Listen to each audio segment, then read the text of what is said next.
Hello there. Today we will discuss why would you call Hamlet a philosopher? Hamlet has haunted both readers and critics for centuries by his infinite variety of moods and behavior.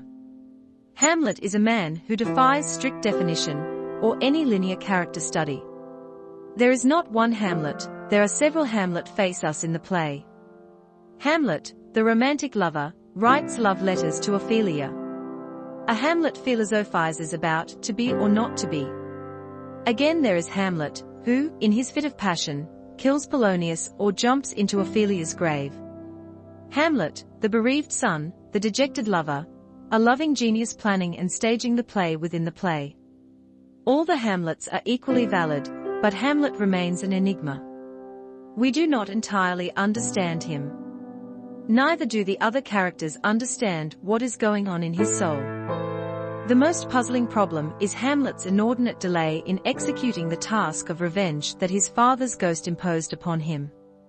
Hamlet procrastinates so that his entire plan of revenge becomes futile, because Claudius gets the upper hand in the situation. Hamlet gets caught in the criminal conspiracies by the evil king, and runs into his tragic doom. So, the question arises, why does Hamlet delay so much? Several explanations have been put forward to account for Hamlet's delay.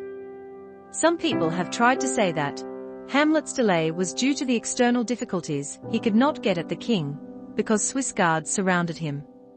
Moreover, if he had accused the king publicly of the murder, he would have nothing to prove the charge except a ghost story. In that case, the court would have considered him mad and put him into prison. But this view is not well grounded because Hamlet never refers to their difficulties as severe impediments to his task of revenge. The romantic critics have characterized Hamlet as a sensitive individual.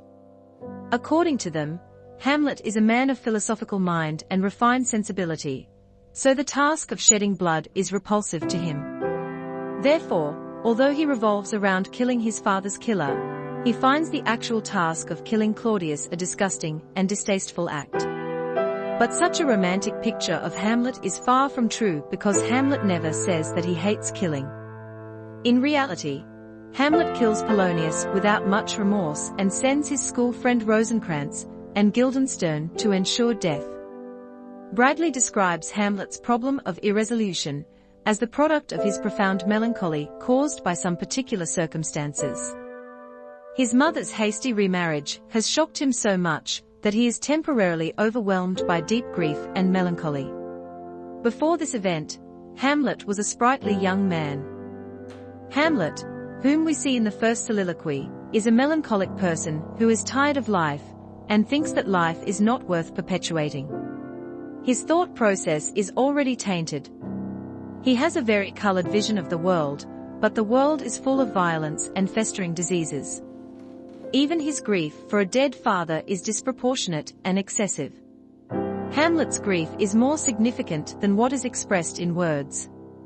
It seems that a world's grief has seized Hamlet. The most puzzling thing about his character is that we do not know why. The irony is that Hamlet is in pursuit of himself. He also does not understand his feelings and actions correctly.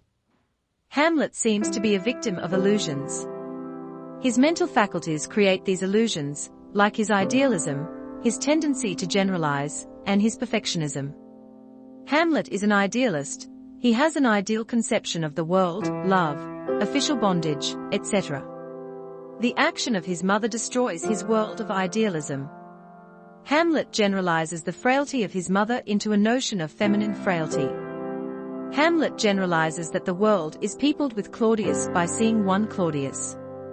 This habit of thought ultimately makes Hamlet's task of revenge massive and unmanageable.